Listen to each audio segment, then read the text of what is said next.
Welcome, founders. In this video, we're going to go over the legacy thinking that used to hold me back and might be holding you back as well. And if you're serious about building a business that actually pays you, this video might be the single most valuable one for you to watch. Because if you're carrying over some legacy thinking from when you were in the W 2 world, what I call the W 2 brain, there are a lot of things that we did in corporate that helped us win there that just don't carry over into entrepreneurship. So, in this session, I'm going to walk you over what exactly is this mindset? What do we have to unlearn? And what are the things that help me go from this six-figure employee to being more than a six-figure business owner in my first year of launching my own offer? So we're going to go over whether you're stuck in this W2 brain and what even is it? The five most common red flags that I see in new founders. And if you have even one of these, you really got to watch out. Then we're going to talk about five dangerous thought patterns that I had to break away from in order to grow. And at the end, you're going to get a 3-minute GPT powered analyzer that we built ourselves that can help you assess which of these areas do you need to personally focus on today. So here's my promise to you. If you can recognize just one of these patterns and you make the shift, it can save you months of wasted time and thousands in sunk costs.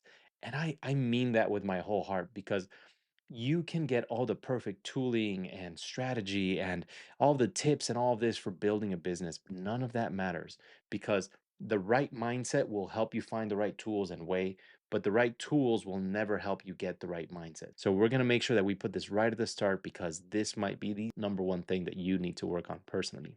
Let's start by level setting. What even is a W2 brain? The W 2 brain is this default thinking that forms after years in the corporate world and it shrinks your decision making. It just makes you feel smaller and smaller, right? It rewards you for over optimizing for all the wrong things and just being busy instead of taking action. And it makes you compliant, right? Not a critical thinker. And here's how it showed up for me. I once built a website that looked just like a resume. It was full of all these things that I could do, right? I could do this, I could do that, I could do the other thing. And you want to just pack your resume with all the things that you could do so you could provide it to whoever's going to evaluate you and say, oh, wow, this guy's a team player. But none of that actually helps you when you bring it into entrepreneurship. And when I got started, I used to say yes to everything like a good little corporate soldier. And I worked myself to the bone, but nothing got me ahead. I was still thinking in trading units of time for money. I even spent thousands at conferences, puffing up my chest, just acting like I had this big old ego and CEO before I even had a single client, right? And I ended up spending hundreds of hours DIYing my own website instead of hiring out help because I didn't understand that it was like hiring an astronaut to mow my lawn for me to do my own website. There's a lot of mid to low leverage tasks that sure they need to get done, but if you pay yourself for doing them in time, you're paying a much bigger bill than if you just reached in your wallet and you just got some of these must do tasks out of the way. Because your time, if you're building a seven-figure business, and why I went straight to seven plus is that there's no point in building a six-figure business. There's so much cost, effort, overhead, risk, um, to legal liability, building out sales, marketing, delivery, fulfillment, operations, right? Compliance, all of these different functions that you need to figure out to just make a salary. It's like, building a Ferrari to go get bubblegum at the store, right? Like it's just not the right way to get there. Now, if you're going to go through all of that trouble, you might as well get somewhere worthwhile. However, if you have like this weird feeling about money where you think that it is inherently evil or you don't want money, then that's one of the number one things that I personally had to unlearn and that I see that a lot of founders need to unlearn as well. Because money is just a tool, right? Just like you could use a car to take somebody to the ER and save their life, you could also use a car for some awful things. So don't think of it as having a good or bad stance. It's just a thing that if you have more of it, you can do more. So if you're driven by a big heart, if you're driven by impact, if you want to give, I believe personally that your responsibility to give is proportional to your means. And what that means is that if you have more, then yes, give more. So you need to do the first part. You need to have more. So if you do have this weird about money, just forget it and lose that because it is holding you back and it's old legacy thinking. But Let's go ahead and dive right into these actual mistakes together. Each one of these came with a cost, and I paid in each one in full. I don't want you to have to get the scar to get the lesson. Beginning with red flag number one, which is indecision paralysis. And this shows up as over researching, over analyzing, and never moving. And you ask yourself, is this the best option? How do I know it's going to work? Can someone give me a guarantee? When is the lowest price? And you can ask all of these other, questions. For instance, I have these headphones right here on my desk, right? When I have this mindset, I research these for no lie, maybe like 20 plus hours. 20 plus hours checking out video reviews and then reading the comments and comparison to another one, and then reading the description and the compatibility and all of this. I could have just pulled the trigger, have them sent here, and if they didn't work, send them back to Papa Bezos, because there's nothing um there's nothing, that it's an inconsequential decision. It's a absolutely reversible decision. What are consequential decisions? What are inconsequential decisions? Well, a consequential decision would be having a kid. Very consequential, right? You can't take that one back. That's your kid. Enjoy. But you can take back smaller decisions like, do I use a Mac or a Windows? Oh, I actually didn't like this Windows computer. Let me go switch to Mac. Right? Not a big deal. Even if it felt like a big deal to you because you're making a four, five, or even six-figure decision. Even hiring an employee is not that consequential of a decision. It's a medium decision for sure. Think about it.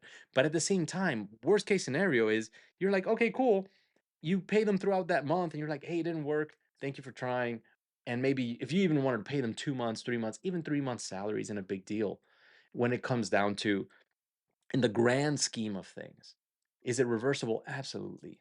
So you can find ways to mitigate your risk profile on a decision and not allow your cost of spending more time researching than what the thing is worth. So just to be clear, if we are building a $1 million business plus, we just start there as a baseline. That's just like the table stakes, the cost of admission.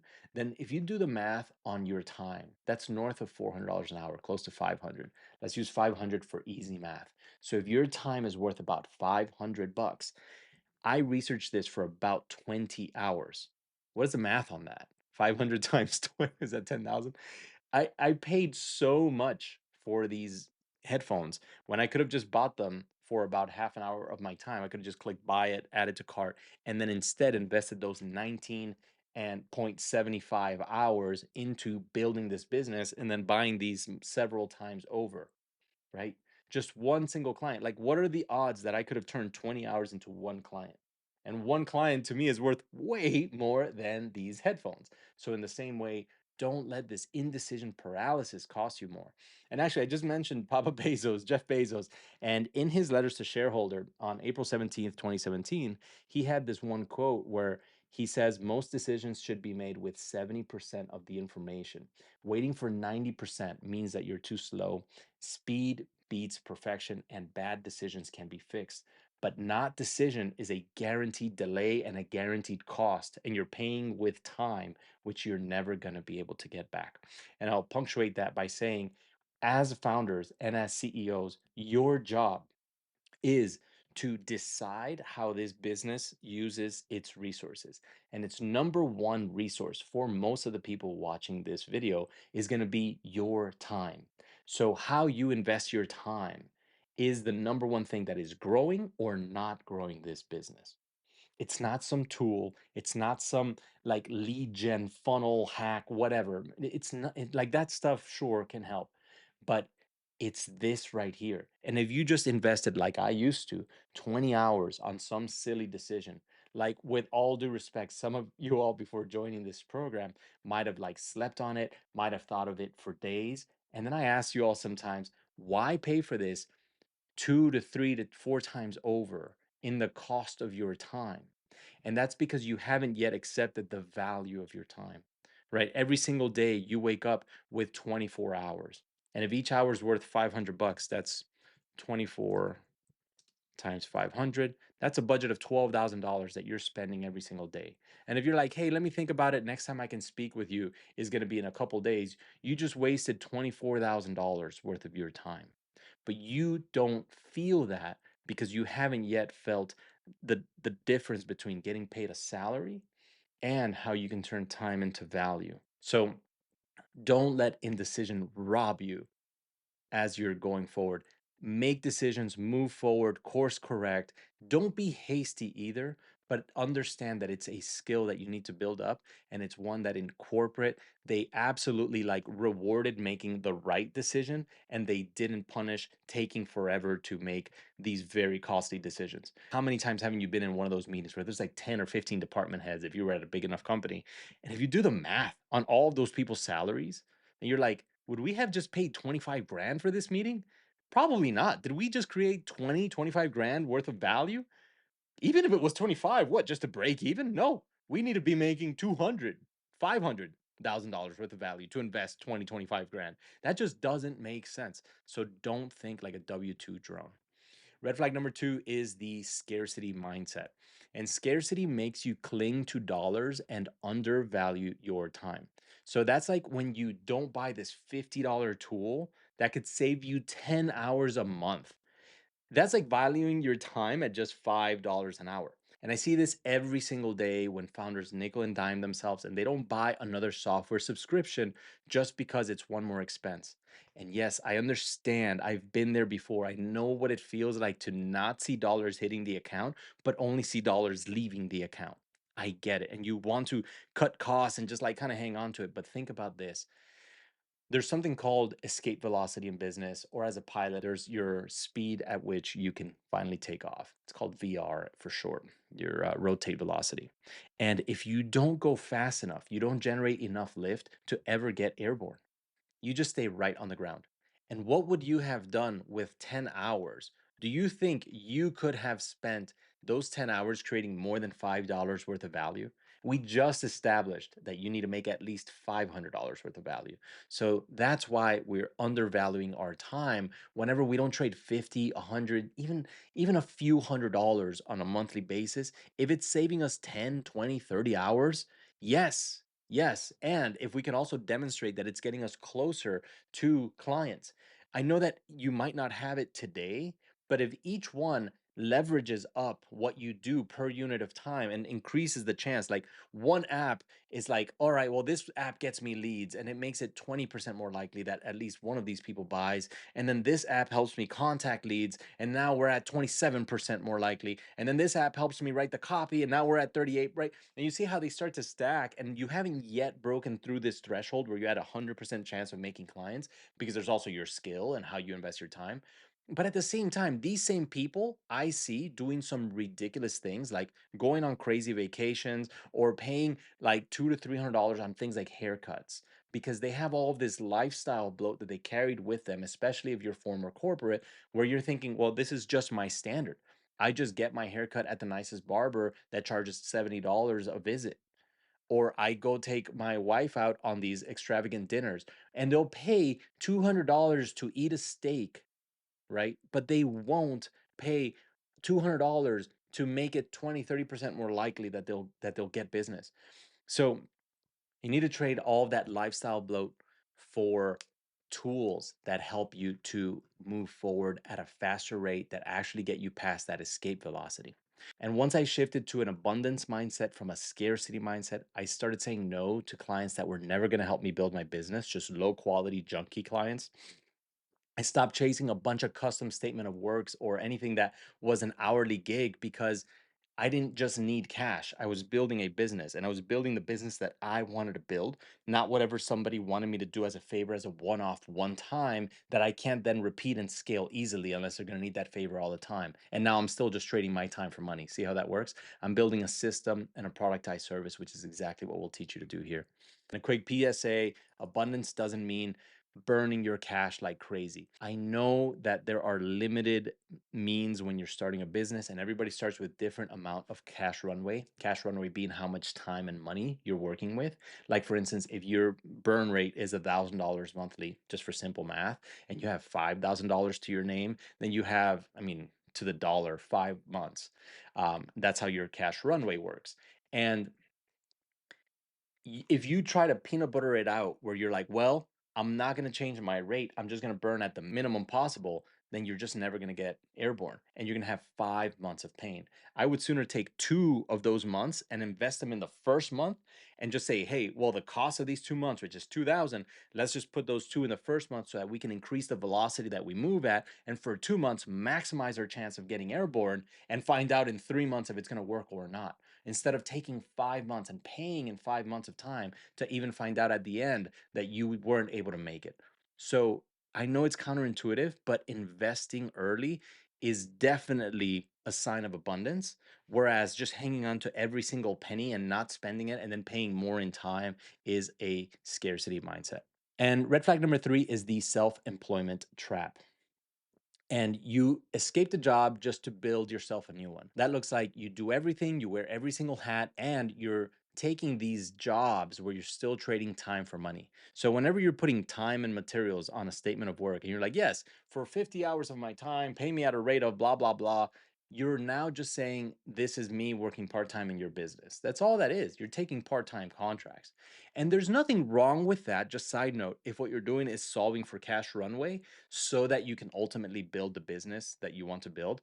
But what I see a lot of times happen as a absolute mistake is that people don't do that intentionally. What they do is they just think that's the only way to do businesses, the only way to do services. And then they get caught in this feast or famine trap where they get a client and they get really busy delivering for that client. And then once like the project's at like 90%, they look up and they're like, uh-oh, there's no clients coming in the rest of this business. And then they like start scrambling like mad again to find the next client. And then they maybe scratch their way to find one more. And they're always in this loop, never growing the business, just always like getting busy with one or a few clients. And then they just keep looping that cycle.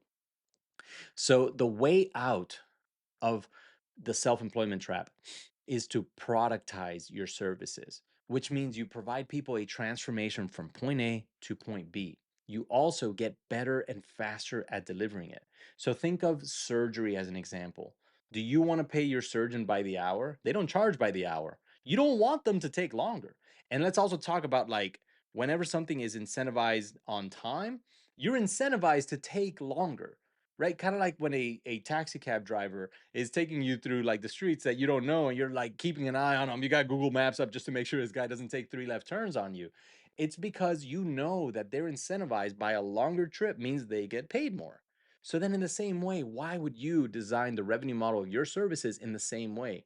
So this is why a fitness trainer who charges like 80 bucks an hour gets nickel and dimed versus somebody who does like 60 or $50 an hour to train for physique, when for the same transformation, which is like losing fat, a weight loss surgeon, right, can then charge 50 or 60K for that same operation in a week. Now, there's a lot going on there. There's their expertise, there's the time that it took, the value of not having to work out for years to reach the same sort of result, and so on. But the point being, how you get there is by productizing, by solving the same problem over and over and over, and then realizing, yeah, I could just get in there and get the fat out of there. I don't even need you to work out, right? So, in a way, they provide the same transformation. And one of them is using a rate of time. The other one is saying, how much is it worth to you to fit back in your high school, gown, your prom gown or whatever, or your tux, and for you to feel alive and young and rejuvenated and to play with your grandkids again. Like that's what they're selling you. That's a transformation. People are like, yeah, I would pay 50 grand for that. Right. That's a transformation in their life. It's not just somebody who's going to help you work out a couple times at the gym. So that's why we don't sell hours.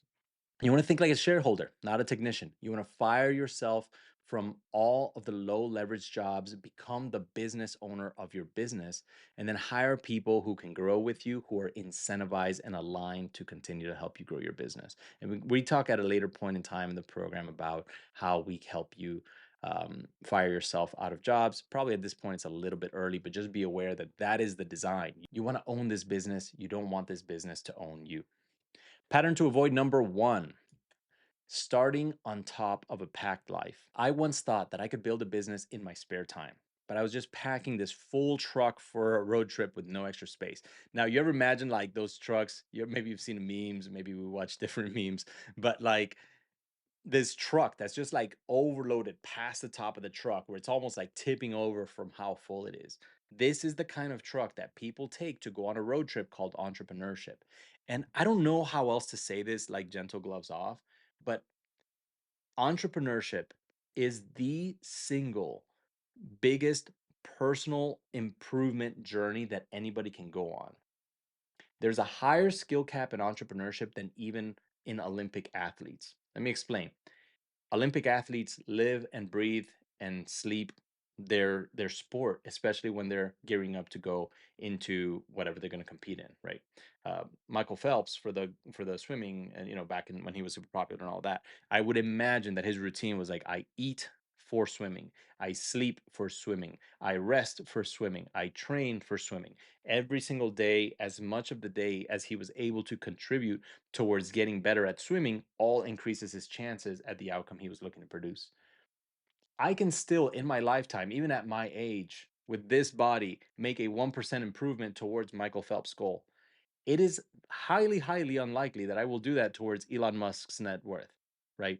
So just consider for a second how much higher of an outcome and skill cap, if this is being an Olympic athlete, then being an entrepreneur is just off the charts in terms of like how much value you could potentially create for a planet.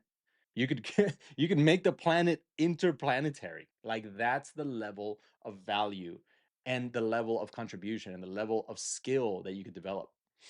So why all of that is that people take their lives in their current state. Think about how ridiculous it would be to take the average person off the street and then ask them to perform in an Olympic sport at an Olympic level. And get this, when you step into entrepreneurship, on the track with you, there are Olympians and people well past you that are just lapping you, right? There are businesses that started 10 years ago, so they got a 10-year head start with 100 times the people, right? I don't know, just 100 employees, it could be more than that, and 100 to thousands of times the money and resources to invest in your space today. So that'd be like stepping on a track and like people are going light speed around you, right? Like you can't it's not even close. It's not even lapping. It's just they're unrecognizable to where you're starting. Why I'm bringing this all up is if you want to maximize your chances, if you truly want to produce this incredible outcome, then don't start on top of a packed life. And what even is a packed life? It's all of this lifestyle. It's drinking, video games, nights out with the boys. I used to have a car that the car alone cost me more than like my entire business, right? It was this beautiful special edition, one of a kind car. I put it aside I sold it in auction. Not the kind of car that you just trade in. It's the kind of car that you have to give it to another enthusiast. And I did all of that at the onset so that I can increase my chances for entrepreneurship. But let me not mince words here. It's doom scrolling, it's binge watching Netflix, it's not taking care of your mind and body. It's, staying up late watching TV instead of going to bed early to wake up on time 4 hours before everyone else is up so that you could then turn those 4 hours into working on how to get clients if that's the number one constraint of your business, right? There are all these levers available to us. If you're still making every single one of your meals, as in literally you take your body up and you walk over to wherever your kitchen is and then you open up the fridge and I don't know, you sit there for about 5 or 10 minutes deciding what you're going to eat, and then you decide to grab a couple things and then you cook them up, and it took you 20 or 30 minutes, another 10 minutes to eat it, and then another 5 or 10 minutes to clean it up. If you did all of that, then you just paid, remember the cost of an hour we said earlier, right? Even at just $500 an hour, you can outsource, even, I mean, not eating, but preparing and cleaning for your food, buying your food. If you're still going to the grocery stores, if you're still, forget, those are even like positive things that people think those are good in their life, but they're also costing you, right? If you're eating junk food and feeling sluggish and low energy, if you're drinking a lot or doing any other substances, I had to give up a lot of that. If you have a lot of negative energy entering into your mind because like you're on Reddit and you're on all of these toxic forums where people are just talking about all sorts of crazy things. And you know, when I was still on social media as a primarily as a consumer once, I once had this Reddit where like the point of it was it was to make light of suicide. Forgive me for bringing up a tough, dark subject. And that was the punchline of every joke. It was, oh, the line was long at the bank today. Guess I'm gonna off myself. It, and I didn't see it then, but it's like that owned space in my head, right?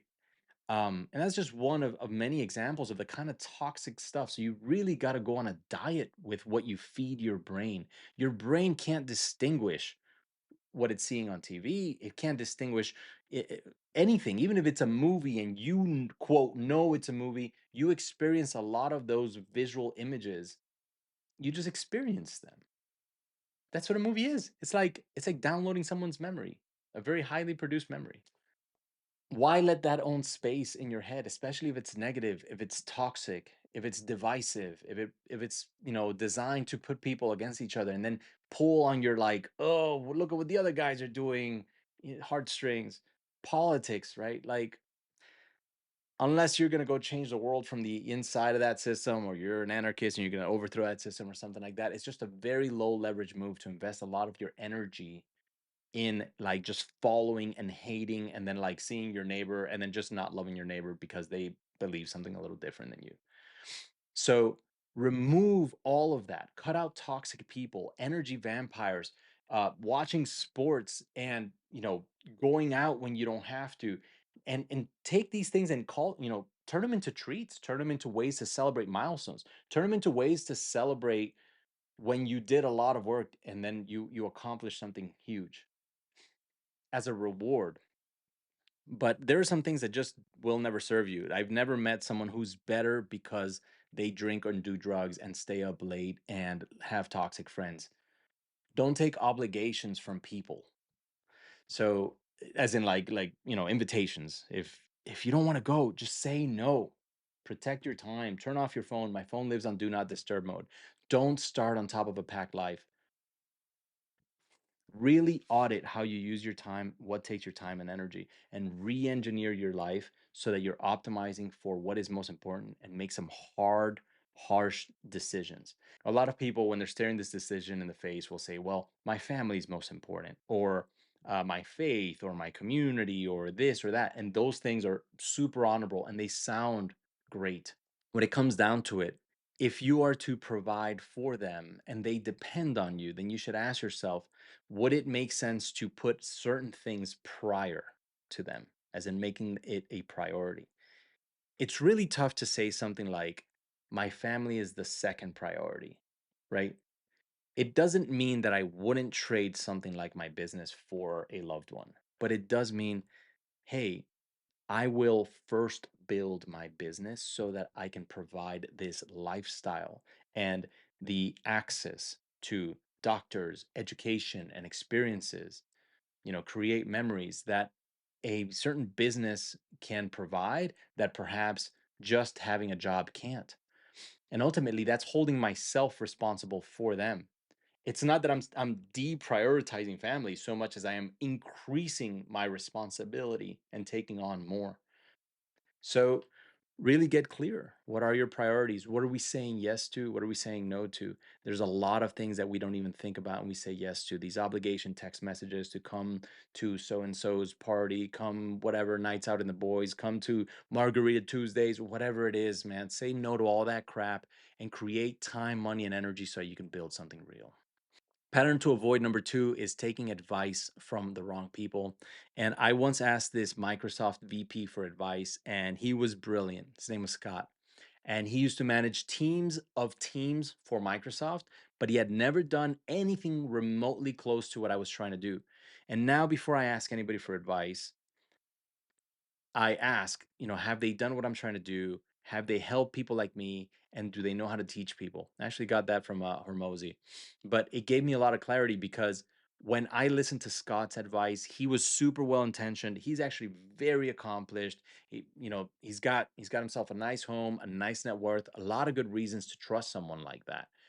But his good intentions didn't equal useful advice. He just hadn't been there. And now, believe it or not, my mentor is younger than me. And that was also a shot to the ego. And it is something that I see a lot of people leaving the corporate world grapple with. If you left the corporate world with like 10, 15, or 20 years, well, just mathematically, I can add in there and kind of estimate your age range at least. You didn't walk out of the womb, leading team meetings. And I understand it. You've been the most competent person in the room for a very long time, and you've been the person who provides answers, and you've been the person that others look up to for a very long time, and there's been this sort of natural order, this natural pecking order, this natural hierarchy of like, hey, people who tend to be here longer tend to have better and more answers and be more strategic, and that all makes sense. But in entrepreneurship, there's a kid named Taylor, and I say kid lovingly. He's a full grown man, but he started a business when he was in high school, a high-end car detailing business. He used to take care of that car that I was telling you about. And Taylor, when I started entrepreneurship, I think it was like 6 or 8 years into it by the time I launched, even though he was well over, I think it was like 15 or so years younger than me.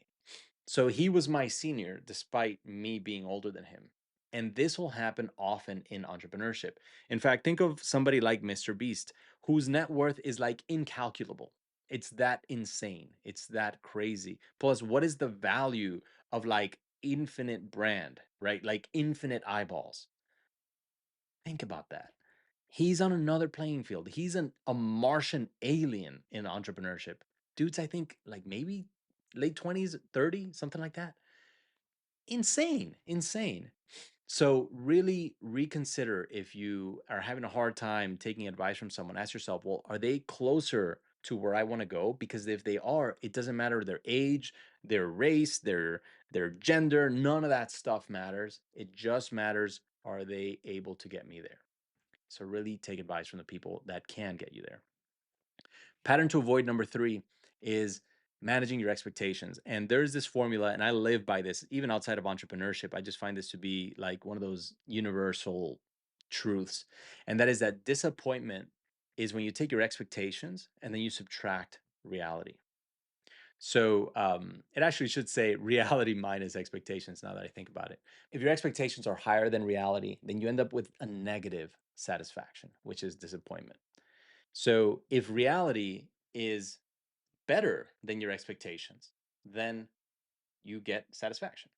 But if reality is worse than your expectations, you get disappointment. Out of all of those levers in that equation, the only one you can control is your expectations. You can change them. You can choose.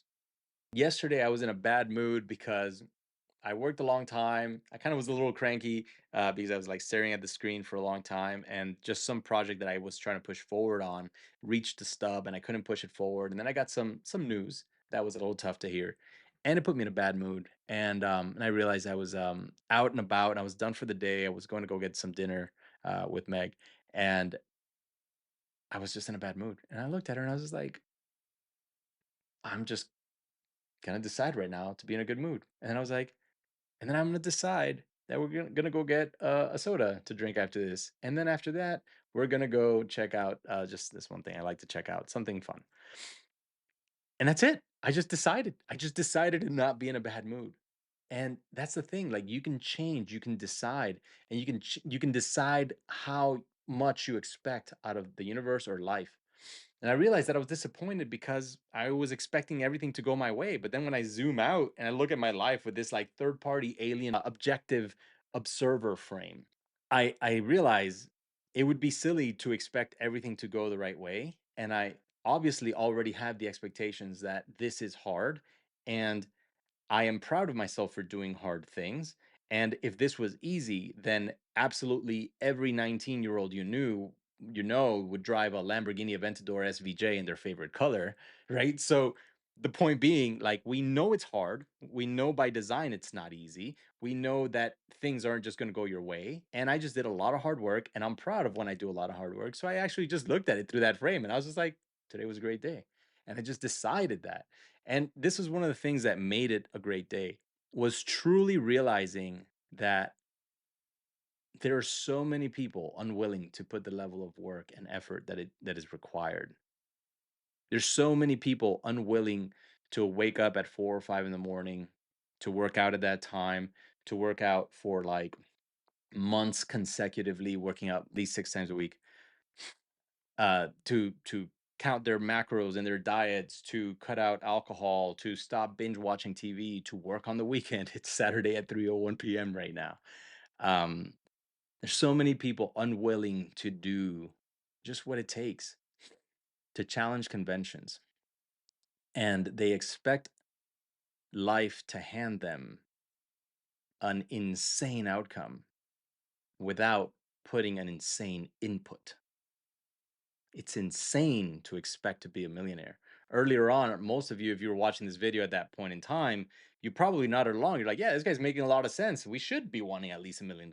Why not? Why stop there? Why not 10 million? There are so few millionaires in the US and even fewer globally when you average out everybody. We do pretty good by per capita proportionally here in the US.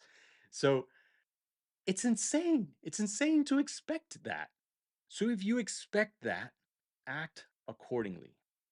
If you expect to be under 1% of people, as in you were trying to beat 99% of people, then you need to put in more effort, energy, and have the expectations in line with that, which means that you need to act as if you are that sub 1%.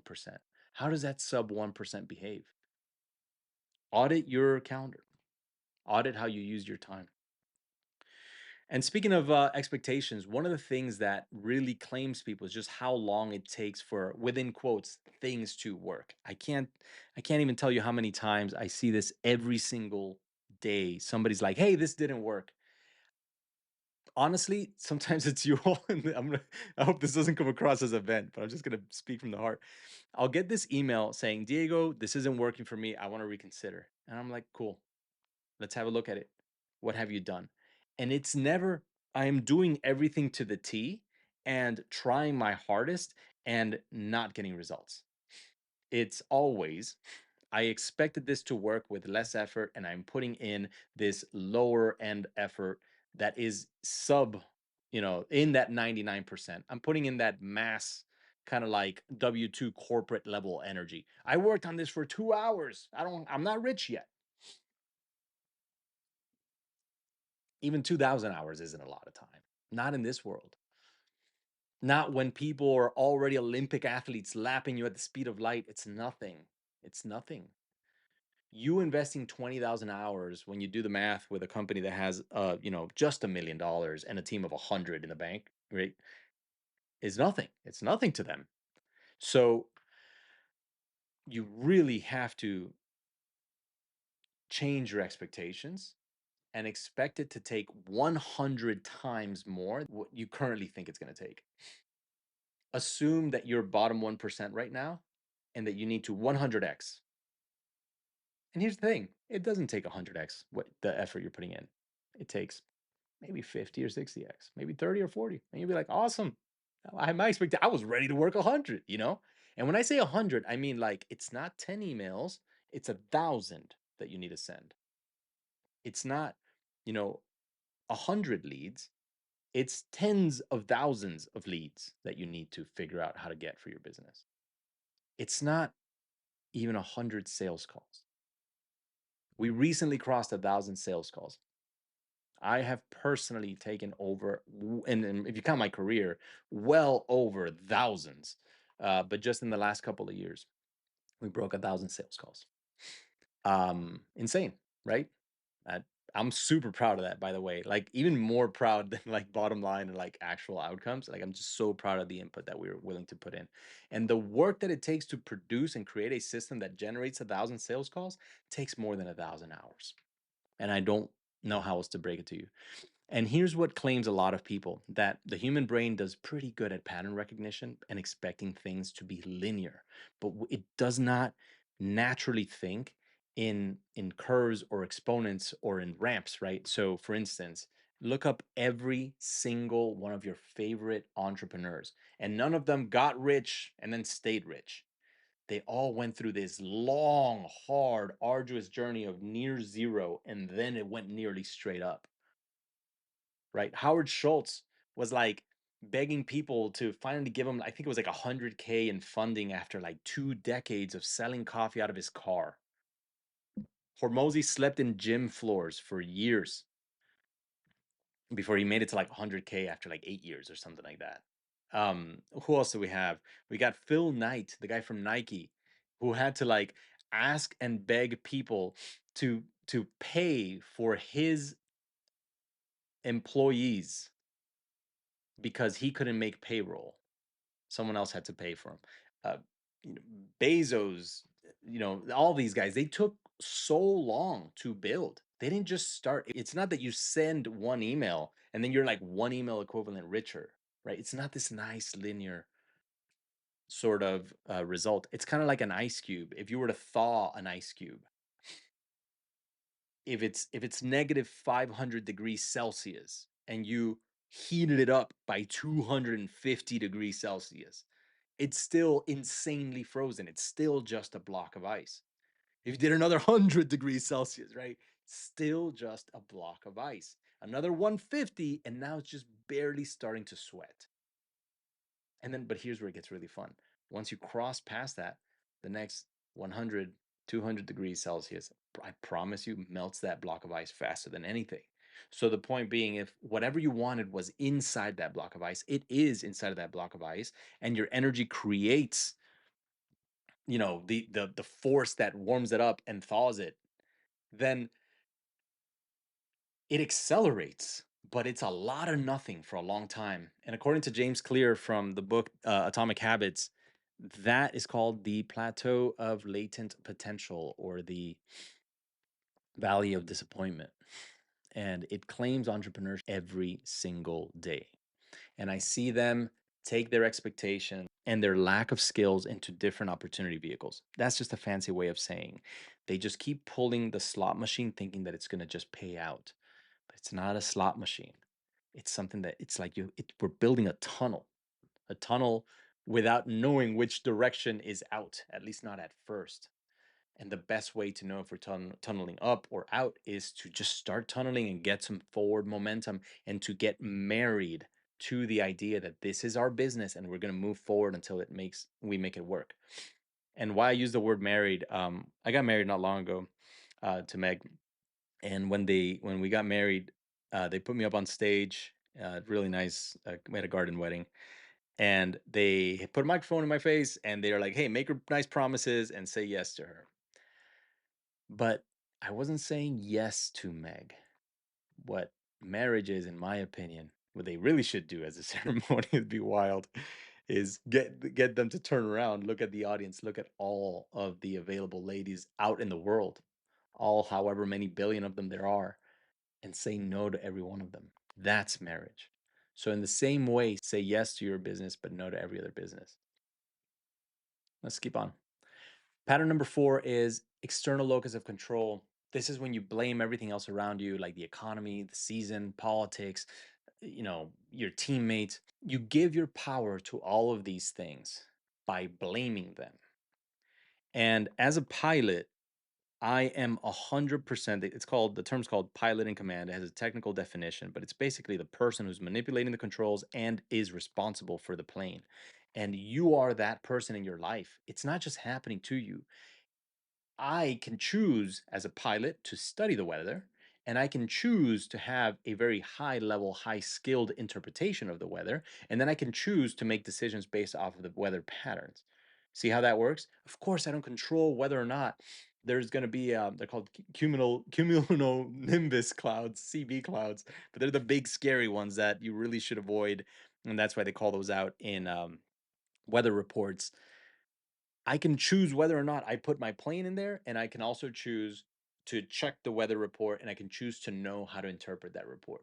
Those are all decisions I make. So if I fly into one, did it just happen to me? Do I crash and say, "Oh, well, it was the weather"? No. I did it. I'm responsible. Trust me, the FAA will find you responsible too. So the point is, you can be in an empowered frame and say, this thing that is happening to me is my fault, and take full responsibility, and therefore be able to do something about it. And that's called having an internal locus of control. You find the control, the thing that decides how your life will go, is inside of you. It's you, right? If you got into an argument with somebody, you think, shoot, what's the thing that I could do better here? You don't think, oh, they're just argumentative and I'm perfect. because that second way to think excuses you from having to change. And that first way to think empowers you to make change. And if you, let's talk about power for a second. My favorite definition of the word power is somebody that can effect change. Now, if you can't even effect change in your own life, then you're powerless, like absolutely powerless. If you depend on external circumstances and you're just like Forrest Gump in that movie, if you remember that, like a leaf in the wind, blowing in the wind, or was it a feather? I think that's what Forrest's life was. And sure, you could say it was a quote, life worth living or whatever, but like life told him where to go and he just went. He didn't choose that, right? There were very few decisions he made. And Forrest Gump, pretty cool movie. Not the point of the movie. The point I'm making is if you can't make changes in your own life, then how do you expect to be able to make changes in other people's life? And you're like, what does this have to do with sales and getting clients? The definition of a sale is helping somebody make a decision to improve their current situation. There's no transaction in there. There's not even like an online service. There's nothing in there about an invoice. There's nothing in there about an LLC. That's my favorite definition of sales. It's helping people make decisions to get better. So, if a sale is occurring, then you would be best served by having the skills of being an empowered person so that you can empower other people to make their decision. If you're unempowered, how well do you think you will be able to empower other people? You literally won't be able to do a lot of sales. It is, I don't know another way around it. Maybe you subscribe to a different version of sales, which isn't helping people, which is like really gimmicky, like, oh, say these words and you'll get the sale. That's kind of like, they're called like pickup artists that they're like, oh yeah, say these things to ladies and then you'll get them in bed or whatever, right? That's tricking people.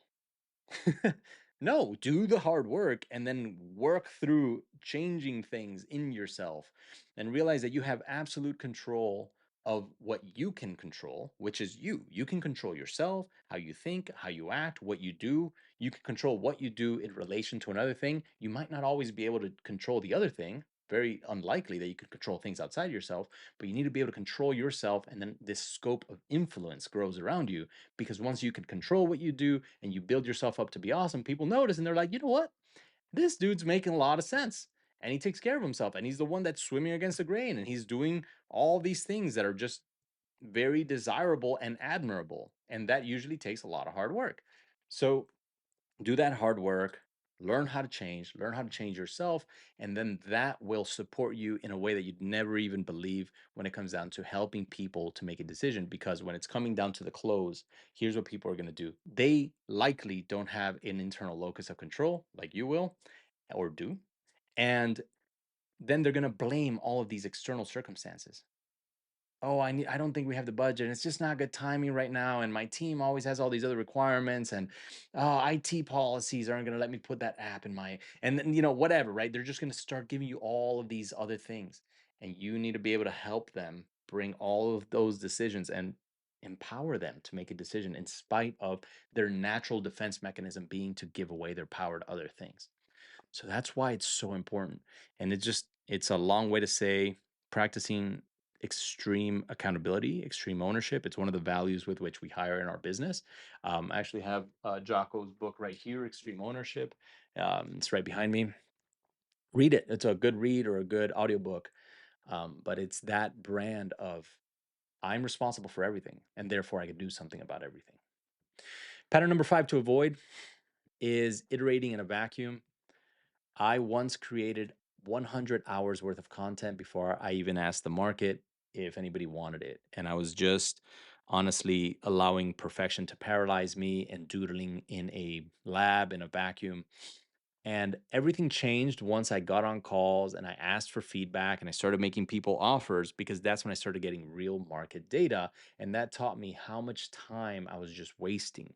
So if you find yourself just making slides and just changing logos and colors and putting, wouldn't it be nice if somebody just bought this course? It It's not, it's just in your head until it's validated by market data. You and are going to do our best job in a vacuum, which is inside of this program, but your clients, or excuse me, your prospects are the only people that I would truly listen to and lean in and use their attention, their feedback, their willingness, their desire to work with maybe just certain aspects of what you can do as a signal that you lean into. My first offer was like 95% more than this program, but it was bigger in scope, not in depth. And why that's interesting is I built out and was trying to take all of these ideas to market. Like I could do all of this. I could basically just do all of business for all of business. And I'm just like, well, or maybe I help some people who are just getting started to get their first few clients. And you start to realize once you actually embark on that mission, just how effing hard even that can be.